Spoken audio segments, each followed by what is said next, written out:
and welcome back to the Citizen channel. And I'll look at the history of Manchester City since 1880, and this is a modern day version as I'm recording this. Who knows when you're watching it, it could be an old version, but this is the season 2024, season 2025, yes, and we're up to May, so we're up to the final month of the season, of course. Whether we're going to the World Cup in June, so whether that classes as 24-25 season or 25-26 season, who knows, but we'll have a look at the first part of May anyway. And we finished April on the up, yes, claiming our third FA Cup final appearance on the trot and edging towards Champions League qualification. So, yes, even though there's only 3 games to talk about, it would have a big impact on our chances. On the 1st of May, despite some slight movement by City as far as a multitude of ticketing problems in the latest City Matters meeting, it will not be enough to prevent a City fan boycott of the first 6 minutes of a game. So, to coincide with 6 years since new season cards were released.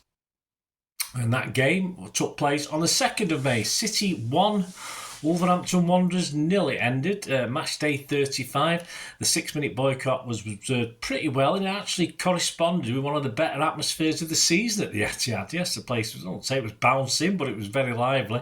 Once we'd all got in, of course, because I took part in it.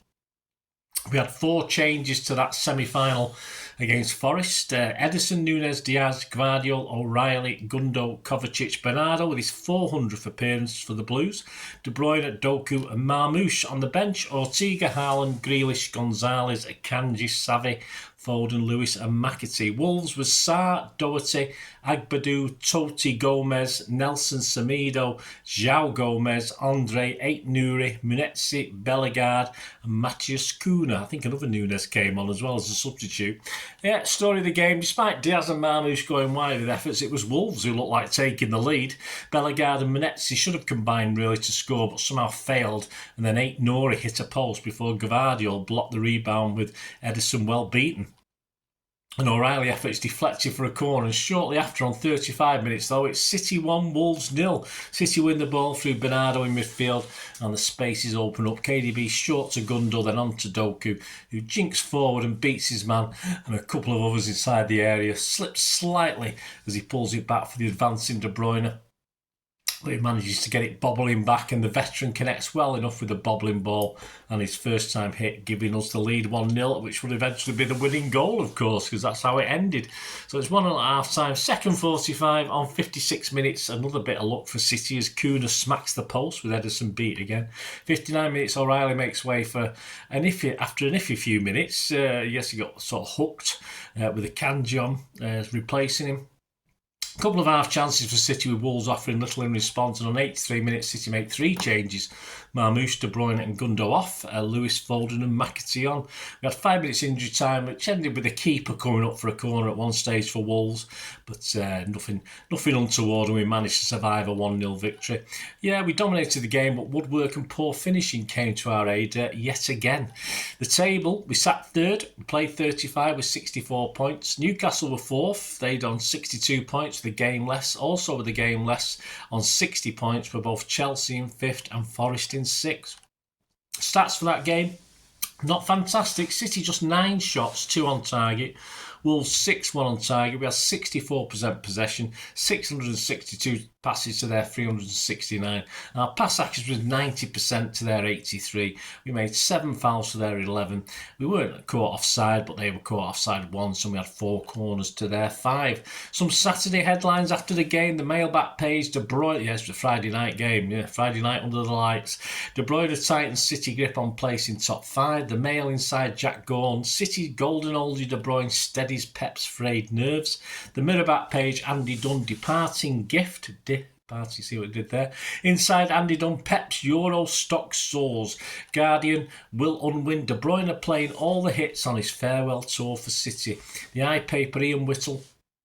De Bruyne's strike keeps City on track, but Wolves curse their luck.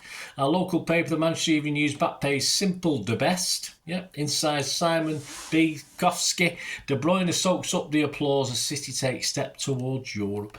Man of the matches for me was Doku. The papers, Jack Gorn had it Bernardo. Andy Dunn had it Doku. Simon Bukowski had it Bernardo and Doku.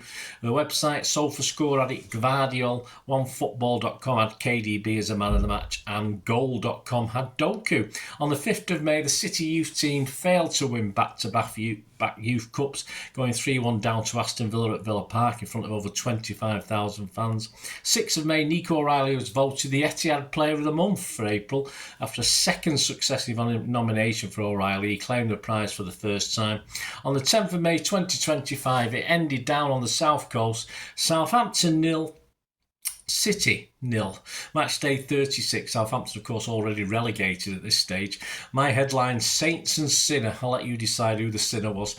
Pep's 11, 5 changes to Wolves. City 11 was Edison, Lewis, Akanji, Diaz, Gvardiol, Kovacic, De Bruyne, Bernardo, McAtee, Foden and Haaland. Yes, it's the sinner's Pep. Subs, Ortega, Marmoush, Grealish, Doku, Nico, Gundo, Savic, Nunes and O'Reilly. The Saints 11, Ramsdale, Harwood, Bellis, Bednarek, Stevens, Bree, Downs. We've got Chuku, Wellington, Fernandez, Sulemana and Diblin. First half, lack of urgency from City, and the closest we came to a goal was almost an own goal by Southampton on 12 minutes. Pep admitted it wasn't working 20 minutes in, but did nothing till half-time. Second 45, Doku replaced McAtee. Stevens clears off the line from Bernardo. Ramsdale is called into action on 3 or 4 occasions, but pretty standard stuff. Some slightly misplaced final passes in the Saints box. And yep, the Saints survived. 76 minutes, Foden off Savion, O'Reilly for Lewis. 84 minutes, Marmoush for Kovacic. And 7 minutes injury time, 90 plus 1. Finally, we beat Ramsdale, but Marmoush's effort from just inside the box smacks the bar. To sum up, yeah, we needed an early goal. It was always going to get very hard against a team struggling to get that extra point, so they weren't the worst team in Premier League history. They had 11 points before this game, like Derby County back in 2007-8. A draw here gave them 12, so they weren't the worst team ever. Horrible game. Diaz later says Saints are crap, or words to that effect. But we have to be good enough to get past them, he says, and we simply weren't. I think KDB said this as well, that we had to be good enough. We just weren't good enough to get through them. Too much pot on Kevin. We needed at least one winger to start if he was playing Ireland. 2 more wins, we qualify for the Champions League, unless others do us favours, but more pressure, I thought, than what we needed. Yeah, Diaz, let him get on with it. He wants to say it. He did actually sort of compliment Southampton later in his interview, but of course it was all about his first words that were in the headlines. And Southampton had a bit of fun with that, a bit of poking fun at us as well, which is their right.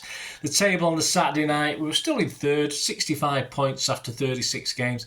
But we had 2 teams that played a game less. They were both on 63. That's Newcastle and Chelsea. In 6th, we had Villa, who had played the same games as us, but were 2 points behind. And in 7th, Forest were dropping a little bit. They played 35, 61 points. The stats for that game: Southampton 2 shots, none on target. City 26 shots, 5 on target. We had 72% possession, 258 passes for them, 641 for us. Their pass accuracy was 75. Our accuracy was 89%. 9 fouls for them, 8 for us. 1 corner for them, 15 for City. 2 yellows for them, none for us. Some Sunday headlines: the Mail inside Jack Gorn, official Southampton are not the worst team. No, they're not. Express inside Neil McClellan, fallen idols frustrated. Simon Mullock, Ruben rages over Saints time wasting. And the Mirror Star, Screwfix Football pull out that well-known thing. Neil McClellan, Saints have block party. A local paper, the Manchester Evening News, at the back page, all at sea. Inside Simon Bukowski, things are not as easy as they used to be as City huff and puff against the basement side. Joe Bray, Diaz slams Saints as a side that don't try, but the boss Pep disagrees with that. Man of the matches, I had Kovacic as my man of the match. Manchester Evening News had Diaz and Gvardiol, that's Simon Bukowski. Mirror Stars, Neil McLennan had KDB as man of the match. Jack Gorn of the Mail had Diaz, Akanji and Kovacic, all as his man of the match on 7. Website SofaScore, KDB. OneFootball had Doku as their man of the match. And Goal couldn't make the minds up. They had almost half the team. They gave 6s to Edison, Gvardiol, Akanji, Diaz and Kovacic. On the 12th of May, City's Jamai Simpson-Pusey is named the Premier League 2's Player of the Season. That's him on his way on loan soon then. 13th of May, the worst kept secret in football, the new strip. City announced the new City home number for the 25-26 season, complete with the sash, which hasn't gone down well with everybody. A lot seem to like it though. As ever, not everybody. 17th of May, the City youth team, early kick-off when we're popping down to Wembley ourselves. The City youth team lose again to Aston Villa, this time in the Premier League 2 final. We lost 1-0 again at Villa Park this time, and the big boys would make it a double blow though for us, because later on at Wembley it ended City 0, Crystal Palace 1. 4:30pm FA Cup final. My headlines for this one, including just a Eurovision slant which took place the same night, of course, which I missed, so I was gutted going to watch us get beat at Wembley just to miss the Eurovision Song Contest. It's shocking. We're not glad all over. All right, that's not particularly Eurovision-y, but how about what the hell just happened? Because that was our entry. There you go. Pepsi 11, 5 changes to the Saints game. We had Ortega, Akanji, Diaz, Gvardiol, O'Reilly, Bernardo, De Bruyne, Savic, Marmoush, Doku and Haaland. Substitutes Edison, Grealish, Gonzalez, Gundo, Vitarais, Foden, Kusanov, Echeverry and Matheus Luis Nunes. Crystal Palace, Henderson, Richards, Lacroix, Gué, Munoz, Wharton, Kamada, Mitchell, Sarah, Easy and Mateta. Story of the game, despite City early dominance and a decent half chance for Haaland, Henderson saved well. It was Palace who scored what would be the only goal of the game on 16 minutes. Mateta combined neatly with Kamada to create some space and then found the overlapping Munoz on the right. He galloped forward and arrowed across towards Easy, who got in front of Akanji near the penalty spot and side-footed a volley past Ortega. It was almost 2-0 a little bit after that, but a nice reaction save from Ortega kept it to 1. And probably what became the biggest controversy of the game on 24 minutes. Gvardiol drives a long ball over the top towards Haaland. Palace keeper Henderson comes to the edge of his area and punches the ball away clearly outside the area from the side angle. The referee probably didn't see that. And after the event, he's clearly seen to be outside the area punching it. But VAR checked it. Most believe it's bye-bye to the cheat Henderson in goal, but nothing. No sending off, not even a booking, not even a free kick, nothing. The verdicts from the FA, or the PGMOL, whatever they're called, the excuse for the decision was that Haaland was going away from goal. It probably wasn't, and it wasn't a goal-scoring opportunity, but that was a load of absolute garbage. It was only going away from goal because Henderson had punched it away from goal. There you go, total rubbish, but anyway. Then a great chance for City to pull it back on 33 minutes. Bernardo Silva clumsily fouled. He may have got something on the ball, claimed people who said it wasn't a penalty. But Stuart Atwell eventually gives the penalty. VAR don't overrule it, thankfully. And despite Haaland picking the ball up initially, he hands it for some unknown reason to Marmoush to take. Apparently our great goal scorer didn't have the confidence or want to take it. I think he'd missed 3 out of 7 this season, so he thought he'd had enough. But that's not really the way to do it, is it? He's our goal scorer. He should step up and take it. Anyway, unanimous from most City fans in being felt a little bit let down by this, especially when on 36 minutes Marmoush strolled up or run up or did his sideways run and hit the penalty to a lovely height for Henderson to get to his right and make a one-handed save. And in fact, Haaland got first to the ball, but rather than shoot, his lack of confidence showed because he's tried to find Marmoush again, and of course, it all ended in Palace keeper grabbing the ball. Good saves from Doku and a wild shot by KDB means we go in at half-time 1 down. Still plenty of time to play for, despite the time wasting from Henderson and the Palace players dropping like flies all over the pitch with apparent injuries. A ruled out Palace offside goal by VAR on 60 minutes saves our blushes. 66 minutes, Nico Riley's booked. O'Reilly divers over a chance after this. Not fancying his right foot. He should have gone with his right foot and then tried to get it on his left, and by that time the chance went begging. Bernardo's booked on 75 minutes. 77 minutes, a double substitution. Phil Foden and a debut in an FA Cup final for Claudio Echeverry. replaced Savic and Omar Mamouche. Etcheverry is fed in by KDB shortly after on 82 minutes, but places a chance straight at Henderson. A chance of legend status missed. It would have gone down in City folklore if he'd put that away, especially if he'd gone on to win it after that. 83 minutes, Ruben Diaz booked for something. 85 minutes, De Bruyne is booked for a tactical foul. 88 minutes, Ilkay comes on for Bernardo Silva. 90 plus 4 minutes, we get 10 minutes injury time. Etcheverry is booked himself. With over 10 minutes injury time, City can't find a way though, and Palace win their first ever major trophy. Stats on this one: Palace 7 shots, 2 on target. City 23 shots, 6 on target. We had 79% possession, 678 passes there, 192. They had a 65% pass accuracy, Palace. Ours was 90. 7 fouls each. We had 7 corners to their 1, and we got 5 yellow cards to their 1. Some Sunday headlines: the Mail inside Jack Gorn, listless and trophyless. Tinkering Pep can't inspire his flops. Craig Hope said Electric Easy is an artist who can win a street fight. Sure he could. Oliver Holt, underdog triumph feels like football's return to innocence. Yes, of course it is. Sunday Mirror inside Simon Mullet. Dad was with me at every moment. Henderson hails his late father. I must admit, I like to think my late dad might be with me, but it doesn't tell me to be a cheating, time-wasting twat while I'm doing that. So there you go. But anyway, good on you, Henderson. Ryan Taylor, Palace are the local side from all over the world. What the hell that means. Mirror star Screwfix, footy pull-out. Simon Mullock, a bear thing is wonderful for Eagles. The Sunday Express inside, a triumph for the Cup's glorious tradition.